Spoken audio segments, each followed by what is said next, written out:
What's something from the early days of the internet which younger generations may not know about?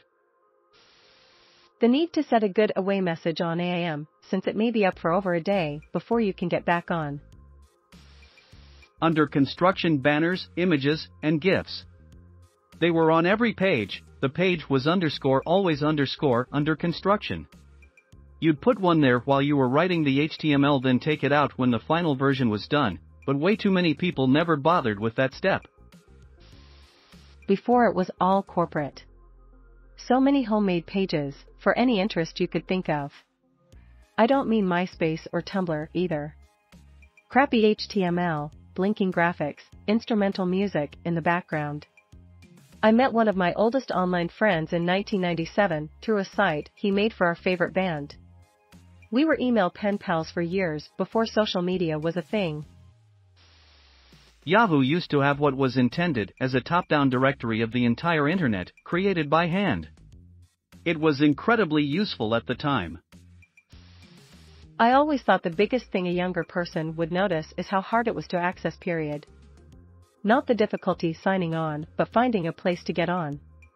We can just get on our cell phone and look up game cheat codes or item locations. I remember going to a friend's house with a notebook and writing down stuff for FF7 or going to Cheatcodecentral.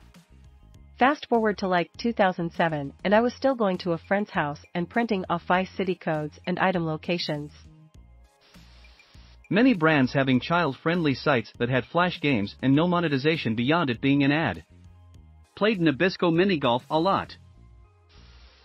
The excitement of upgrading from a 28K modem to a 56K modem and Gmail being by invitation only when it was first launched. You have to try to put yourself into a mindset of how you would go about finding things on the internet in the days before popular search engines like Google or social media. Discovery of content ended up being due to word of mouth, ISPs, and their services, or finding links from other sites you knew about. I remember a lot of fan pages / fan sites for different things would all have sections of affiliate links to other similar fan pages and sites in a mutual effort to help people discover other similar content. Waiting for an hour for an image to download, line by line. ICQ, AIM, and MSN. Hi, AS/L? 35/M/MN. You? Flash and shockwave content, especially the games. Downloading a song from LimeWire and then going to listen to it and then you hear I did not have sexual relations with that woman. I used to keep a magazine beside the computer so I could read something while waiting for a web page to load. That file's 1 meg? Guess I'll go to bed now and check it out in the morning. And say a prayer the connection didn't glitch out sometime in between. MIRC, Cult of the Dead Cow, GeoCities, Angelfire, table-based HTML layouts, Real Player, website frames, Netscape Navigator, 28K dial-up modems, Blink Tag, AltaVista, Lycos, WebRings, web page counters, made for Netscape / Internet Explorer badges, metered internet usage, ISP-assigned email addresses, AOL CD-ROMs, guest books, ICQ. AltaVista and Ask Jeeves. You rarely saw a username already taken. The pop-ups. Oh my god, the pop-ups. You'd open a web page and 20 windows would open and most of them were porn ads. It took a while for pop-up blockers to become a thing. Now you can't even advertise with pop-ups because all browsers block them by default.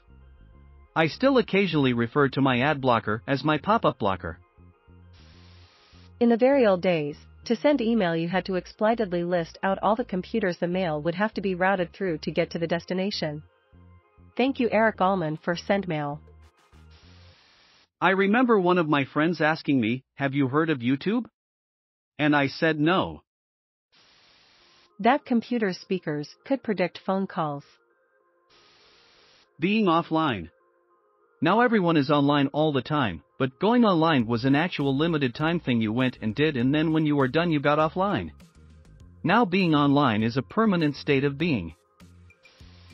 I attempted to explain all your base or belong to us to a young coworker and she refused to believe it was a real thing. Asterisk the early internet was very, very slow. Even text-only websites would take time to load. Asterisk you had to use the home phone line to be online, using a dial-up modem. Which meant you could talk on the phone or be on the internet, but not both. If you were a fancy rich person, maybe you had a second phone line just for the internet, but that was rare.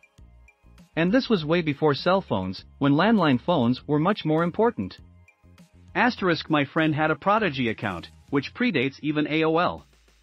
The first time I ever used the internet, probably around 1990, we were on a Prodigy forum and my friend posted something with fuck or shit or the like. About a week later his dad got a letter in the mail as in a paper letter through the post office from Prodigy, stating that the language he used in the chat was inappropriate and please refrain from using bad words. It was a different age. Dedicated internet forums for specific things instead of a subreddit. They were like mini communities, and if you spent enough time on them, you went there for the community rather than the actual subject matter. I know forums sort of still exist, but they're nowhere near what they were. I wasted some great times on forums for niche games, and I didn't even gain much. IRC, Internet Relay Chat, big chat networks like DLNet in the late 90s where you could find mental health and hobby channels and big file sharing channels for WARAs, MP3, and PR0N. The web pages that were way too flashy. Falling snow, custom cursors, music randomly playing, animated gifs everywhere. AS/L those were the days. Homestarrunner.com, ebombsworld.com, flash game sites in general. Everything is an app now. Miniclip, addicting games, 247 Arcade Town. You've got mail. Edit, also if you were from the UK, like myself, instead, I'm pretty sure it was a posh British woman saying you have email. And yes, we did have AOL over here. Even though it literally stands for America Online.